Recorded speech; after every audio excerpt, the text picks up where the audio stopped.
Adobe ফটোশপের গত ক্লাসে আমরা ফার্স্টে মুভ টুল থেকে ম্যাগনেটিক ল্যাশো টুলস পর্যন্ত এর ব্যবহার দেখিয়েছিলাম।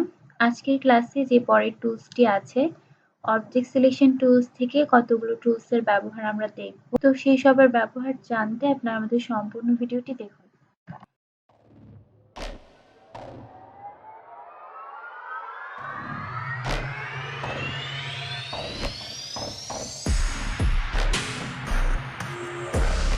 এখন আমরা অবজেক্ট সিলেকশন টুলসের ব্যবহার দেখব। তো প্রথমে আমি গুগলে যেয়ে একটা ছবি রাইট ক্লিক করে কপি করে নিয়ে আসলাম। ফটোশপে এসে Ctrl+N প্রেস করলাম। দেখা যাচ্ছে সেই ছবিটার পিক্সেলের মাপটা চলে এসেছে। আমি আগেই বলেছি যে গুগল থেকে কোনো কিছু কপি করে আনলে সেইটার পিক্সেলের মাপটা এটা ফটোশপে অটোমেটিক্যালি চলে আসে। তারপর এখানে ক্রিয়েট করলাম। এখন আমি Ctrl+V প্রেস করলাম, ছবিটা চলে আসলো। এখন যদি আমি অবজেক্ট সিলেকশন টুলসটাকে নিই, নেওয়ার পরে এইভাবে ড্র্যাগ করে সিলেক্ট করতে চাই, দেখা যাবে এখানে যে অবজেক্টটা আছে সেই অবজেক্টটা সিলেকশন হয়ে যাবে। অর্থাৎ এই অবজেক্ট সিলেকশনের কাজ হলো কোনো একটা নির্দিষ্ট অবজেক্টকে সিলেকশন করা, ব্যাকগ্রাউন্ডকে সিলেকশন করা এর কাজ নয়, কোনো একটা অবজেক্টকে সিলেকশন করাই মূলত এটার কাজ।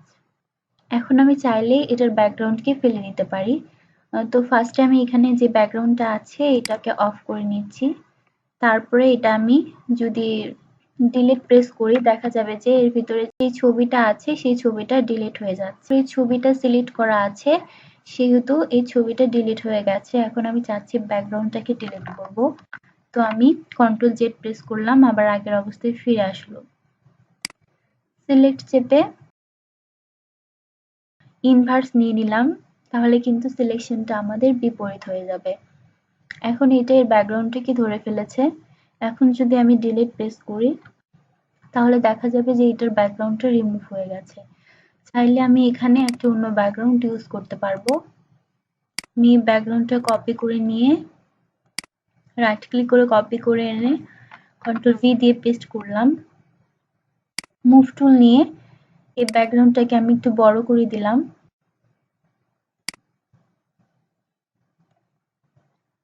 ওকে, এইটাকে আমি নিচে দিয়ে দিলাম, লেয়ারটার নিচে চলে গেল।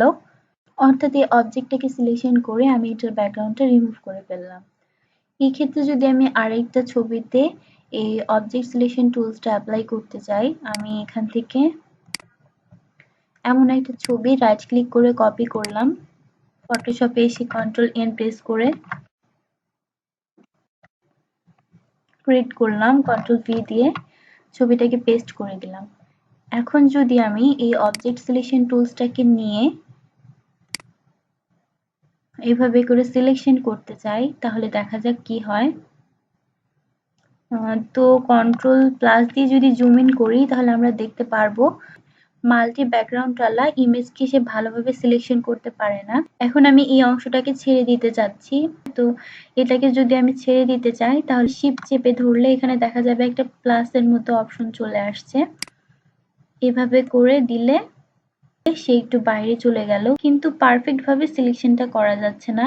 আবার যদি আমি ভেতরের দিকে দিতে চাই তাহলে এখানে অল্টার চেপে ধরে রাখতে হবে। মাইনাসের মতো একটা অপশন চলে এসেছে। এখন যদি আমি এইভাবে করে দেই, এই যেটা ভিতরের দিকে চলে যাবে। তো বোঝা গেল যে অবজেক্ট সিলেকশন টুলসটা এক কালারের যে ব্যাকগ্রাউন্ড গুলো আছে সেগুলোকে সে সিলেক্ট করতে পারে। এরকম মাল্টি ব্যাকগ্রাউন্ড হলে সে ভালোভাবে সিলেকশনের কাজ করতে পারে না। তারপর চলে যাব কুইক সিলেকশন টুলসে। কুইক সিলেকশন টুলসটা সাধারণত কোনো কিছুকে সিলেকশন করার জন্য ব্যবহার করা হয়। কুইক সিলেকশন টুলসটা নিয়ে আমি এইভাবে করে যে কোনো কিছুকে সিলেক্ট করতে পারি। এখানে একটা বলের মতো অংশ আছে, এই অংশটাকে ছোট করার জন্য কিবোর্ডের third bracket opening and closing দিয়ে এই বলটাকে ছোট বড় করা হয়। এটাকে থার্ড ব্র্যাকেট ওপেনিং দিয়ে আমি ছোট করে নিলাম, নেওয়ার পর এভাবে করে দিয়ে দিলাম। কুইক সিলেকশন টুলসে গেলে এখানে উপরে অপশন চলে আসে প্লাস মাইনাস। তো এখানে যদি প্লাসটা নেই তাহলে এভাবে কোনো কিছুকে ছেড়ে দেওয়ার জন্য এই প্লাসটা ব্যবহার করা হয়, অ্যান্ড ভিতরে দিতে চাইলে এভাবে মাইনাসটাকে দিয়ে এভাবে ভিতরে দেওয়া যায়। তো আমি প্লাস দিয়ে এভাবে সিলেকশন করে দিলাম। তো এভাবেই মূলত কুইক সিলেকশন টুলস দিয়ে যে কোনো কিছু সিলেকশন করা হয়। তারপরে টুলসটাতে চলে যাব, ম্যাজিক ওয়ান টুল। এই টুলসটা আমরা ইলাস্ট্রেটরে দেখিয়েছি। এটা একই ধরনের কালারকে ধরার জন্য ব্যবহার করা হয়। আমি গুগল থেকে আগে একটা ছবি নিয়ে নিই ব্যাপারটা বোঝানোর জন্য।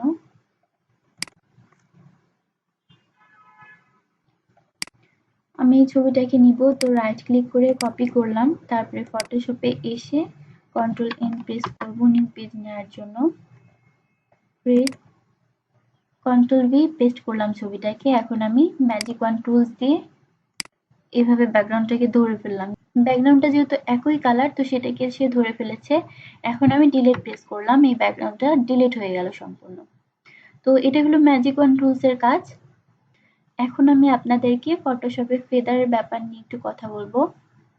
ফেদারটা হচ্ছে, এটাকে আমি ডিসিলেক্ট করে নিচ্ছি কন্ট্রোল ডি দিয়ে। এখন যদি আমি কন্ট্রোল প্লাস করে একটু জুম করি, তাহলে দেখা যাবে যে এটাকে যখন আমি ডিলিট করেছি তখন এটা কেমন কেটে কেটে গেছে, টাইপের শার্প টাইপের একটা হয়ে গেছে। তো আমি যদি এখান থেকে একটা সিলেকশন টুলস নিয়ে এভাবে করে সিলেকশন করে ডিলিট দিই,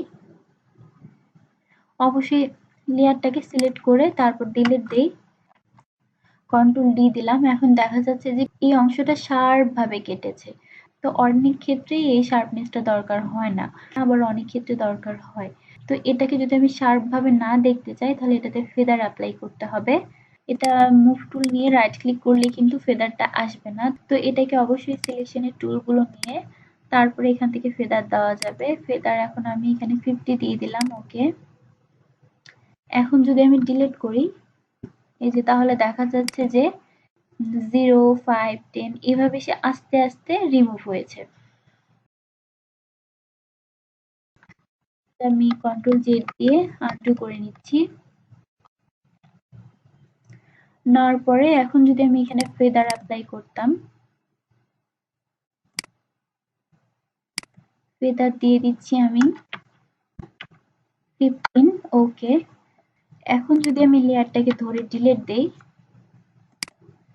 এখন কিন্তু শার্প হয়ে নেই, মনে হচ্ছে যে সে ব্যাকগ্রাউন্ডটার সাথে মিলে গেছে। তো এই ক্ষেত্রে এভাবে ডিলিট করার জন্য ফেদারটা অনেক বেশি গুরুত্বপূর্ণ। আমি আরেকটা জিনিস দেখাই। আমি এখান থেকে ল্যাশো টুলস নিলাম। নেওয়ার পরে এখান থেকে যদি আমি এইটুকে সিলেকশন করি,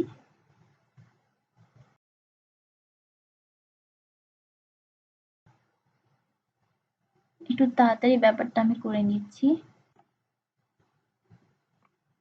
তারপরে এখানে ইমেজে যে অ্যাডজাস্টমেন্টসে যাব, এখানে অবশ্যই লেয়ারটাকে আগে ধরতে হবে। তারপরে এখানে অ্যাডজাস্টমেন্টসে যে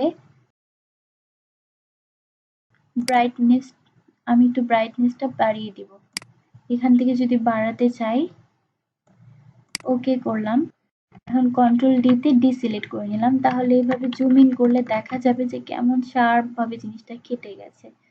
তো এই শার্পনেসটা দূর করার জন্যই ফেদারটাকে অ্যাপ্লাই করা হয়। কন্ট্রোল জেড দিয়ে আমি আবার আগের অবস্থায় ফিরে আসলাম। এখন এই সময় যদি আমি ফেদারটাকে অ্যাপ্লাই করতাম, সিলেকশন টুলস গুলো নিয়ে এখান থেকে আমি যে কোনো সিলেকশন টুলস দিয়ে তারপর রাইট ক্লিক করে এখানে আমি ফেদার দিব 5, ওকে। এখন আমি ইমেজ থেকে ব্রাইটনেসটা যদি একটু বাড়িয়ে দিতে চাই, ওকে করলাম। এখন দেখা যাচ্ছে যে এখানে শার্পনেস ভাবটা নেই, সুন্দরভাবে সে মিলে গেছে। শার্পনেস ভাবটা নেই, সুন্দরভাবে সে ছবিটার সাথে মিলে গেছে। তো এই ক্ষেত্রে ফটোশপে ফেদারটা অনেক গুরুত্বপূর্ণ। আমি যদি গুগল থেকে একটা সাদা কালো টাইপের ছবি নিয়ে আসি,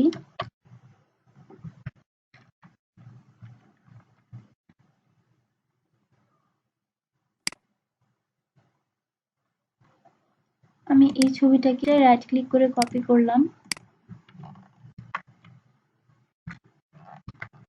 এখন আমি এখানে ল্যাশো টুলস নিলাম, নেওয়ার পরে এই অংশটাকে আমি হালকা করে সিলেকশন করে নিব।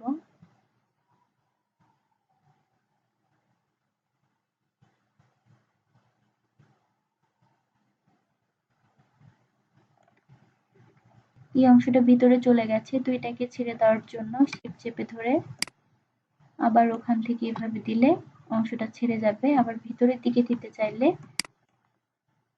অল্টটা চাপতে হবে। এখন যদি আমি ইমেজ থেকে অ্যাডজাস্টমেন্টসে যেয়ে কালার ব্যালেন্স অ্যাপ্লাই করি,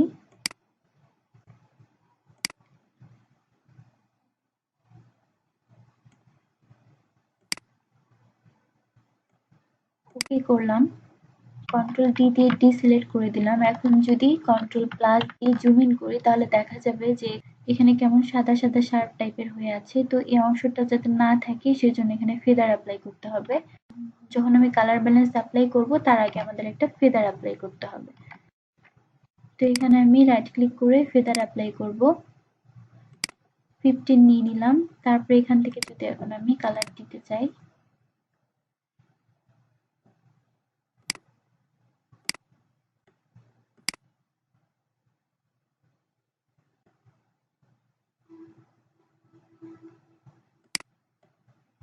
ওকে, তাহলে কিন্তু এখন দেখা যাবে যে এই অংশটা তেমন নাই, সুন্দরভাবে সে ব্যাকগ্রাউন্ডের সাথে মিলে গেছে। তো এই টাইপের ব্যাপারগুলোতে আমাদের ফেদার অ্যাপ্লাই করা অনেক বেশি গুরুত্বপূর্ণ।